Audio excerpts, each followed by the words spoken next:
Hello guys, welcome back. So today we'll be starting with a new topic, that is scapula. So scapula is present right at your back. You can see in this picture. This is the slide where I have shown all the aspects of the scapula. In the next slide, there's a very simplified diagram from which you will draw and then understand it. Here I'll explain you so that you know everything very clearly. And in the next slide you can see there's already a diagram made. You can make it later on and then make notes along with it. So this is the back side of your body. You can see these are the scapula. Okay, scapula is also called as shoulder blade. So remember that scapula is also known as shoulder blade. Now as you can see, there are three pictures on the right hand side. The first picture, this is, you're looking it from the back. So this is how it looks from the posterior view or dorsal view. This is the anterior view or front view, or we also call this as costal surface.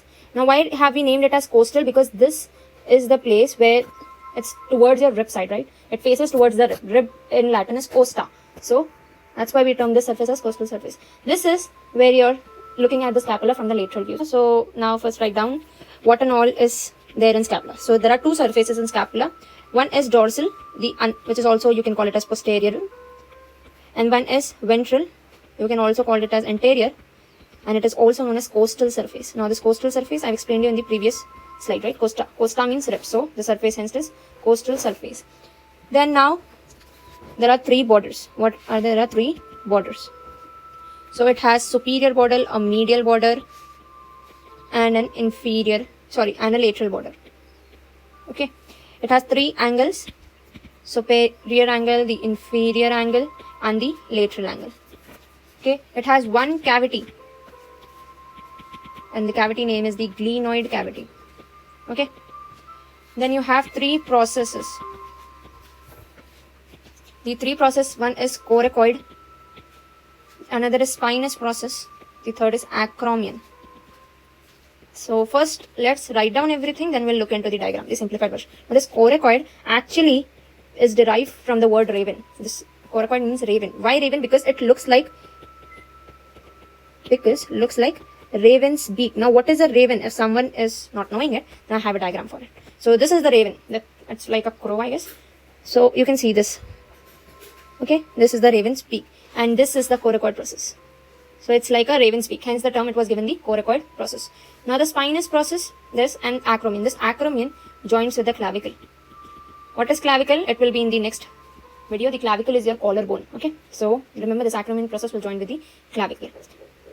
And so let's start with the diagram. Let's name everything. So this is which view? First of all, this is the posterior view. Which view? Or we can say dorsal view of scapula. Okay, you're looking from the back side. Come on. So we have borders. Let's name them. This is the superior border. Then you have which border? Then we learned about something called as medial border.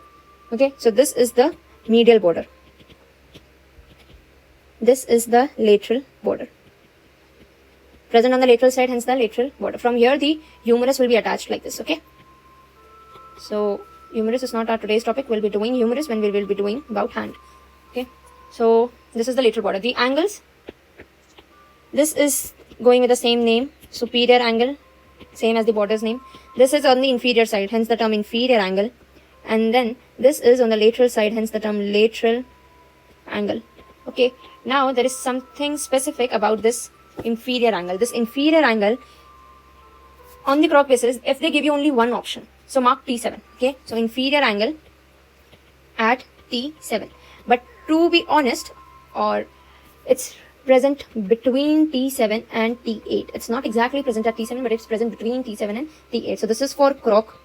They might only give you one vertebrae, so choose T7. But if they are asking you between, then go for this. They might not ask you, till now they haven't asked, but books say that it is present between T7 and T8. You can see over here, this is one vertebrae, second, third, fourth, fifth, sixth, seventh, and 8. So this is the inferior angle. Now inferior angle is present between which? 7th vertebrae and the 8th vertebrae. Okay.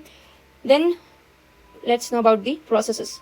So processes, you have, this is the spinous process. What it is known as, it is the spinous process. You have this raven's beak like coracoid process. Then you have this, what you're looking at, this is the acromion process. Okay. Now the spinous process, this is, okay, so this bulged part is known as crest of spine. What it is known as? Crest of spine. Now they ask the angle for it. So what is the angle? They ask the level of, at which vertebral level it is present. So it is present at the root of spinous. I said in the previous video that every vertebrae has a spinous process, right? So it is present at the root of the spinous process of T2 vertebrae. Now, this is according to Kroc, but if you look in the diagram, this is the crest, okay? The spinous process has an upper lip, a lower lip. This is the lower lip. We always consider the lower. So 1, 2, and 3. Where is it present? The spinous process of the, wait, I'll use a different color for this, that you are able to see it clearly. This is the spinous process of the third vertebrae. See where is it present? Directly over here, right? Understood? But the Kroc says that it is present at the root of the spinous process of T2 vertebrae. Fine, and this acromion process is done. And this blue color part which you see, this is the glenoid cavity, sorry. This is the glenoid cavity. Here the humerus will attach itself, okay? So now let's look at the real scapula. As we have already learned everything in the simplified version, the parts of the scapula or the processes of the scapula. Now let's know more about the. So this is which view, it was the posterior view. So here you can see this is the spinous process or spine. Then you can see this is the acromion. From here you cannot see the this coracoid process, but here you can see a small part of it, right? We'll be seeing it in the anterior view, totally. Okay, so, and this is the scapular surfaces. Now this is the anterior view. Here you can see the scapular surface. This is the acromion process. This is the coracoid, like raven's beak, coracoid process. Then you have this glenoid cavity. This glenoid cavity will be more visible to you in the lateral view. See, here you can see. So this is the acromion, once again acromion process, the coracoid process, and this is the glenoid cavity. Here the humerus will attach. Glenoid cavity, okay? So now let's move to the muscular part. So now let's know more about the structures which are attached to this coracoid process. Then we'll see structures which are attached to the inferior angle. So inferior angle and coracoid process. Let's start with them. So first let's know about the structures which are attached to the coracoid process. Structures attached to the coracoid process. So you have the first from the tip of coracoid. I'll be drawing a simplified version. Draw that. Pictures are for your understanding, okay? Tip of coracoid, two things will arise. 1 minute. Sorry. From tip of coracoid, two things will arise. It is a common origin of two muscles. And those two muscles are your arm muscles. Arm muscle is where your humerus is present, okay? So the first is the short head of biceps. The biceps has two heads, right? Biceps, that's why two head. Bi means two. So short head and long head. The short head attaches to this tip of coracoid. It is the origin for it, okay? And the second is coracobrachialis. Brachium means arm. So coraco is coracoid process, brachium means arm. So it's a muscle which is arising from the coracoid process and will go into your arm. Hence the term coracobrachialis. The second thing, from the superior surface of the coracoid. First we learned about from the tip. Now we are looking from the superior surface. So from the superior surface, here the insertion occurs. Of which muscle? Insertion of pectoralis minor. Pectoral region is the front region, the front shoulder or the chest region, okay? So here it's the insertion of the pectoralis minor. And I'll draw a simplified version, but before that let's look at this diagram. So this is the coracoid process which you're looking at, okay? This is the coracoid process. Now you can see this. So this is pectoralis minor. What it is? Pectoralis minor. It is arising from the superior surface. It is not shown over here. This was the picture of the fracture of this coracoid process. So it is actually arising from the superior surface. From the tip you can see two, right? One is this one, the another is this one. So this one is short head of biceps. And this is coracobrachialis. What it is? Coracobrachialis. Okay, so let's draw a simplified version of it. Draw a scapula. Very simple. Then let's draw a coracoid process. Okay. So this is which view? The ventral or costal view. Okay. Don't get confused in this. Let's draw the muscle. From here arises one muscle. From here arises another muscle. Then from the superior surface will arise one muscle. So let's name them now. This muscle which you see, I am coloring it. This is, let's not color it. This is the short head of biceps. On the medial side which you see, this is the coracobrachialis. Then this is pectoralis minor. So this is the simplified version. Draw this one. Okay. Then now let's learn about the inferior angle structures attached to inferior angle. The first is serratus. Let's start with the dorsal surface first. So to the dorsal surface, exactly at the inferior angle, it's giving the origin to latissimus dorsi. Latissimus dorsi. It's present on the dorsal side, hence the term dorsi. Sorry, I wrote dorsal, it's dorsi. Now this latissimus dorsi, it says like this muscle. So this is your scapula, this is your scapula. This muscle will originate like this and will go into your hand. Okay. So this is the latissimus dorsi. So here you can see, right, the inferior angle. Okay, so that is latissimus dorsi. We'll be doing this latissimus dorsi in detail when we will be doing, I guess, the back muscles. Okay. And you have serratus anterior muscle. Now this was given the term serratus because it gives a sawtooth or serrate appearance. Sawtooth. You can write this, sawtooth appearance. Here you can see, right? So it gives a sawtooth like appearance, serrate appearance. You can see on the left hand side. Okay, left hand side picture. Anterior because present on the anterior side. Now what happens? It has digitization. You can see in this picture, right? That has digitized one muscle, two muscle, 1 minute. So this is one muscle, this is 2, 3, 4, 5, 6, 7. So it has 8 digitization like this. So the last four digits inserts here at the costal surface medially. Okay, so it will attach at the medial portion of the costal surface. So now all done about the coracoid and the inferior angle. Let's know about the muscles which are originating from the scapular surfaces.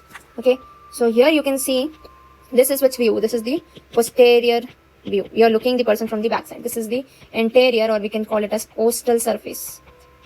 Let's name this as surface, not view. So posterior surface or dorsal surface. So first let's have a look at this dorsal surface. Okay, so you have a muscle supraspinatus. This is the spine, right? So the spine above muscle will be called as supraspinatus. Below the spine, whichever muscle you will have will be named as infraspinatus. Then you have this teres minor. There's something special about teres minor and infraspinatus.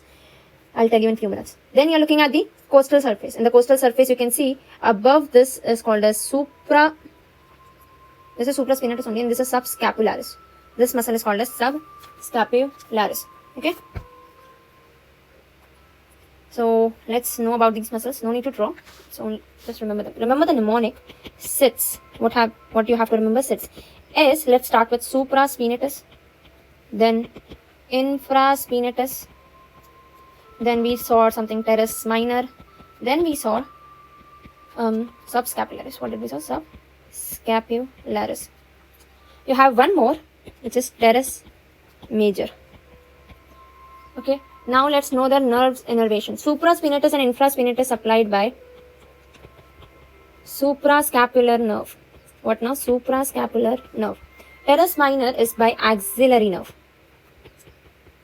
Okay, now axillary nerve supplies two muscles. One was teres minor, the other is deltoid. So remember this thing. When we will be doing about the hand, I guess in the shoulder region, at the shoulder topic we'll be doing the deltoid. Okay, so remember teres minor and deltoid is supplied by axillary nerve. Subscapular and teres major together is supplied by subscapular nerve. But the subscapular nerve has two branches. How many branches? It has two branches. The first is upper branch, the another is lower branch. Now what here? Subscapular, right? Muscle is subscapular. So who will get the advantage of the nerves over here? Subscapularis muscle. So it is supplied by both upper also and lower also. Both supplies this subscapular. But this lower supplies, teres major will get the supply only from the lower branch. Okay? So remember it. And you have to remember this mnemonic.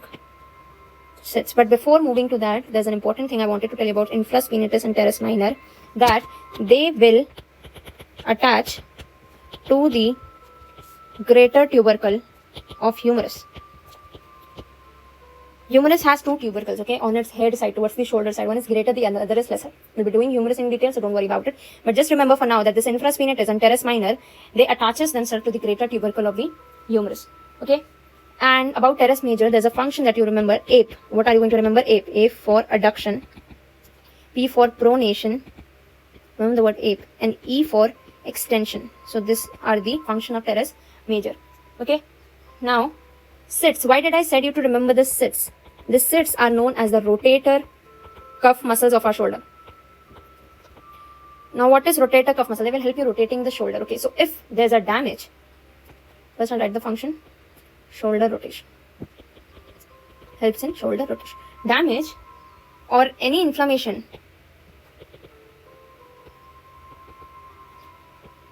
of this muscle's tendon, that is, if they say there is a tendinitis of the supraspinatus muscle, so that is known as frozen shoulder. What it is known as frozen shoulder. Frozen means basically here paralyzed shoulder. They won't be able to move their shoulder. Okay, frozen means paralyzed here. So remember the sits. S for supraspinatus, infraspinatus, teres minor, and subscapular.